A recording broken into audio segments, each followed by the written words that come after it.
नमस्कार बच्चों, आज मैं हाजिर हूँ फिर एक कहानी लेकर और उस कहानी का शीर्षक है बूढ़ा और बुद्धिमान बत्तख। एक जंगल था। उस जंगल में एक बहुत बड़ा अंजीर का वृक्ष था और उसमें करीब बत्तखों का भरा पूरा परिवार था। ढेर सारे बत्तख उस पेड़ के ऊपर खाना खाकर दिन भर खाना खाते और रात भर उस पेड़ में जाकर आराम करते। दिन बीतता गया बड़ी खुशहाली से, इसी तरह समय बीतता जा रहा था।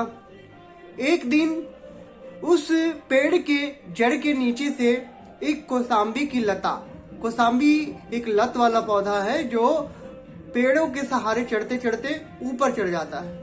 तो कौसाम्बी की लता ऊपर चढ़ रही थी। अब उस बत्तखों में एक बूढ़ा बत्तख जो उस बत्तखों का सरदार था, उसने उस कौसाम्बी की लता को देखा और अपने बत्तखों से कहा कि इसे छुटपन में, मतलब बचपन में ही इसे यहाँ से उखाड़ कर फेंकना होगा। लेकिन कोई भी बत्तख ने आने वाली मुसीबत को ध्यान नहीं दिया, अपने बूढ़े सरदार बत्तख की बातों को ध्यान नहीं दिया। धीरे धीरे कौसाम्बी की जड़ें, लताएं धीरे धीरे काफी बड़ी होने लगी और मोटी होने लगी और पेड़ों के सहारे चढ़ते चढ़ते चढ़ते बिल्कुल ऊपर जहां उन लोगों का घर था वहां तक, जहां उन लोग बैठते थे वहां तक पहुंच गया। एक दिन की बात है, सारे बत्तख खाना खाने के लिए दिन में बाहर गए हुए थे पेड़ को छोड़कर।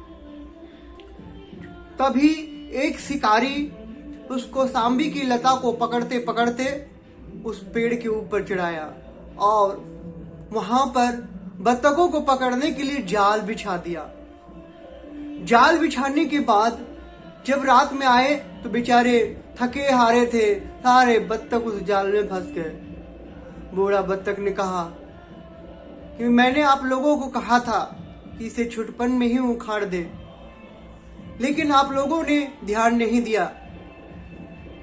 लेकिन अब जो ये हो चुका है उस पर ज्यादा ध्यान नहीं देना। अब हमें क्या करना होगा?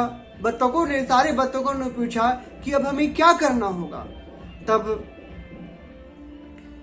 बूढ़ा बत्तख ने कहा, जो काफी बुजुर्ग था, चालाक था, बुद्धिमान था, उसने कहा मैं जैसा कहता हूं वैसा करना।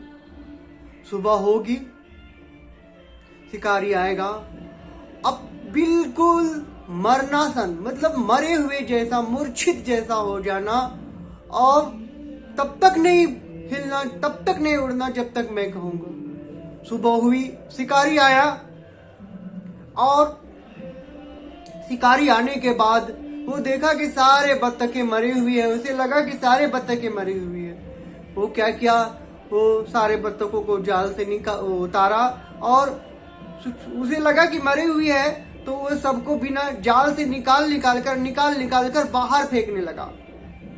और ऐसा करते करते जब सारी बत्तखें जाल से बाहर निकल गई तब बूढ़ा बत्तख ने जोर से चिल्लाया, उड़ चलो।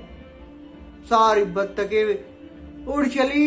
अपने बूढ़ा बत्तखों के बात को मानकर वो अपनी जान को बचा लिया। तो इस कहानी से यही सीख मिलती है कि हमें हर वक्त चौकन्ना रहना चाहिए, आने वाली विपत्तियों से सचेत रहना चाहिए, कोई बताए तो ध्यान देना चाहिए, और अगर इस विकट परिस्थिति में भी फंस गए हैं तो अपने दिमाग का और काफी धैर्य से काम लेना चाहिए। धन्यवाद बच्चों, आशा होगी कि आपने ये कहानी ध्यान से सुना होगा। मिलूंगा दूसरे वीडियो में।